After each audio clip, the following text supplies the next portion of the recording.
So at 57 kilograms, some exciting guys here. And it's appearing right now that Nick Soriano is out of the tournament. He was going to be my dark horse pick.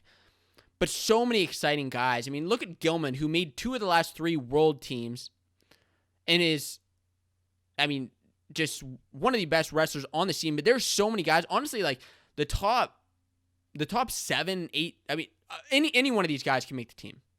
Honestly, any one of these guys can make Team USA. My pick is Thomas Gilman. Why? Why do I pick Thomas Gilman over Vito Arujau in the finals? That's who my pick is. I actually do pick Vito to upset Dayton Fix. Is that a long stretch? Maybe a little bit. But Thomas Gilman has 4 wins over Dayton Fix. He has wins over him. And although I don't believe he and Vito have wrestled,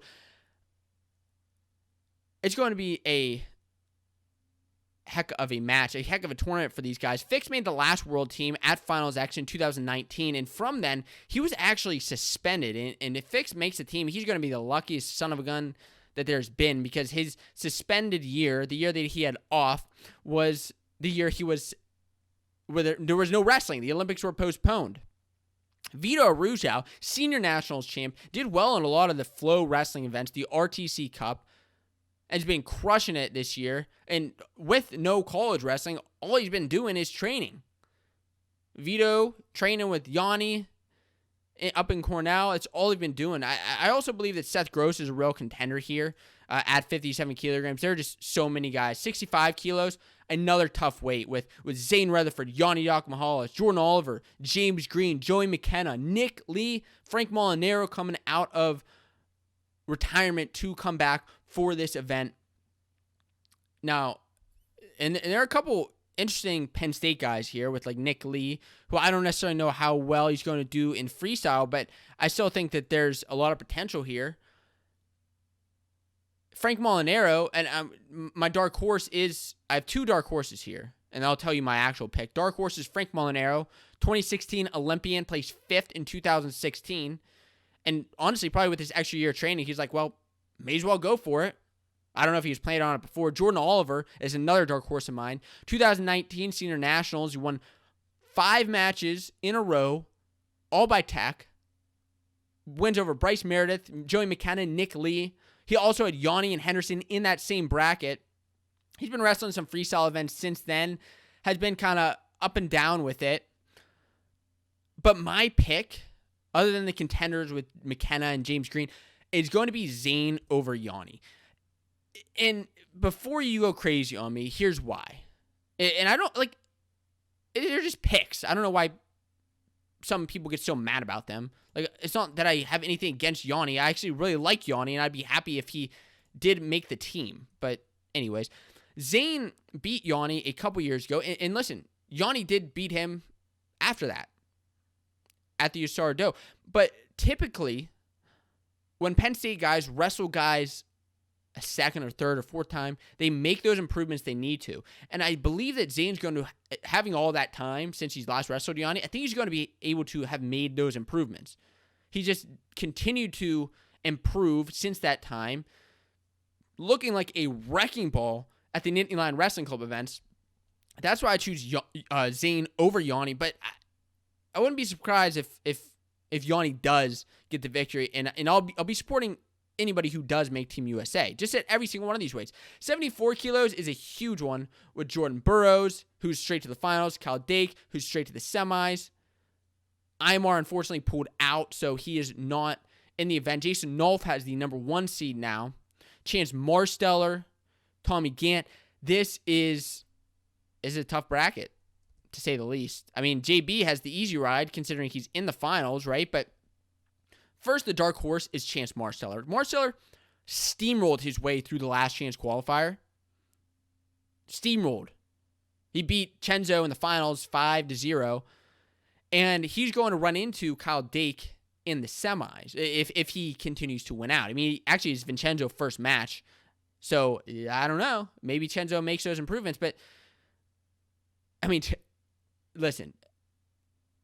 Jason Nolf also has a pretty nice ride to the the finals, I think. And I'm not saying it's guaranteed, but I think he has a good ride to the finals. But I think in the finals is going to be JB and Dake. I mean, these are the two best guys at the weight, in my opinion. So who is going to get the victory? It's got to be JB.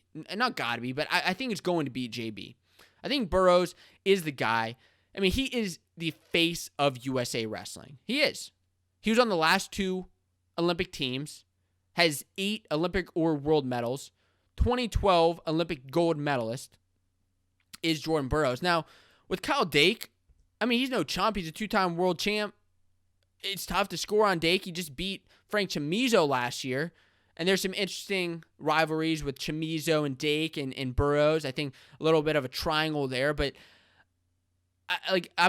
the question is JB still top notch? Is Dake at his prime now? I'm going with JB, but I do want to know. Comment right now, Dake or JB. Dake or JB. Please let me know. At 86 kilos is another fun one. And I'll tell you right away, with all these guys, with David Taylor, Zahid Valencia, Pat Downey, who we haven't heard from in a little while, Miles Martin, Gabe Dean, Bo Nickel, Nate Jackson. I mean, from top to bottom, this is another loaded weight. I'll tell you right away, though, I have David Taylor and Zahid Valencia making the finals, and I have David Taylor winning. Now, Valencia, the reason I have him making the finals, and I actually think he can have a close match with David Taylor. He had a close match with Jordan Burrows at the Flow Wrestling event.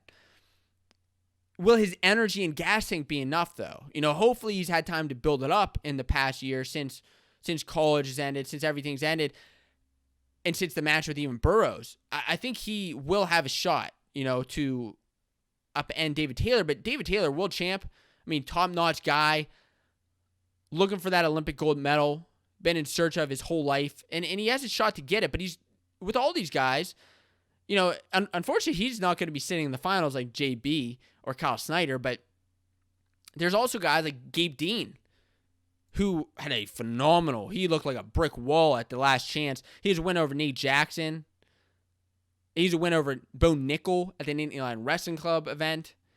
I think other contenders here are Bo Nickel, Aaron Brooks, Miles Martin, Nate Jackson, Pat Downey. I think there's a lot of potential with a lot of these guys, but I think that just Valencia and David Taylor is what's going to happen here, and DT is going to get it done and make the Team USA. Snyder and Cox at 97, but who else is there?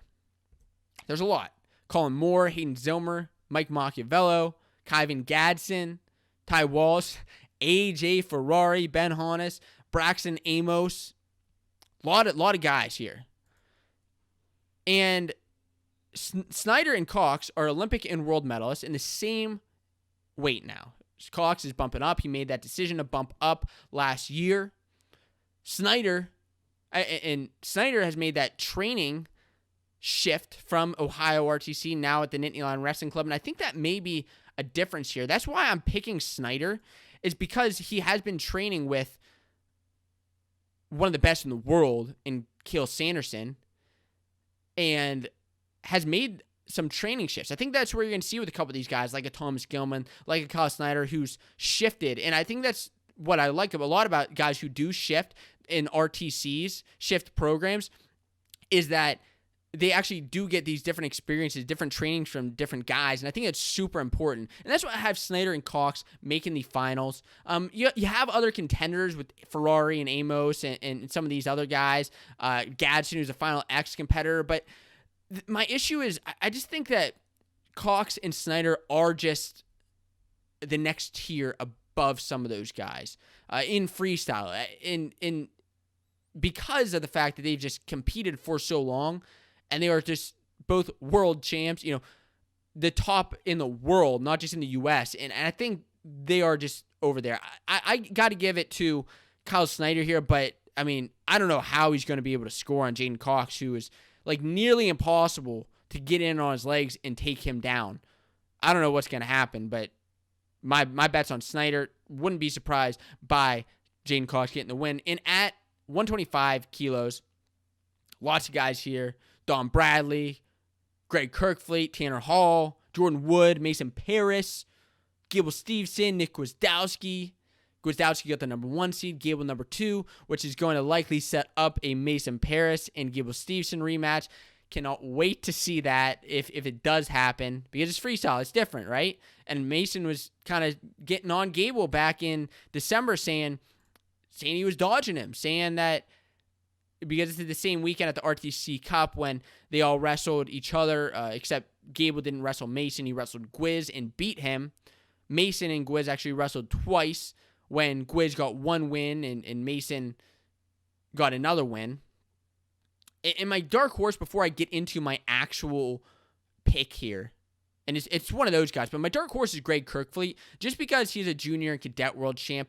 I don't necessarily know that he's on their level yet, but I watched him at some of these 99 Wrestling Cup events, and he's just steamrolling through guys, teching guys, similar to how Gable was doing at some of his events that I've watched him at in freestyle, in like a minute, just teching guys. And so because of that, I think that he's a dark horse.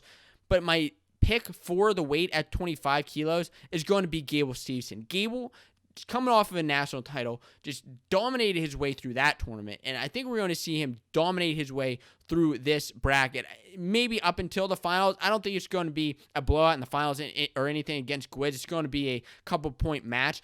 But it is a match that I think Gable can win. He's won it before, and I think he can do it again. What do you think? Who is your Team USA prediction? Leave a comment at every single weight, all 6 weights, down in the comments below. If you like this clip and are looking for more wrestling news and discussion, I recommend that you check out the full Fanco Wrestling Show podcast, which is live on this YouTube channel every single week. You can click here to subscribe to be notified of new and upcoming videos, or you can check out the Fanco Wrestling Show on your favorite podcasting platform to listen on the go. Stop stalling and start listening today.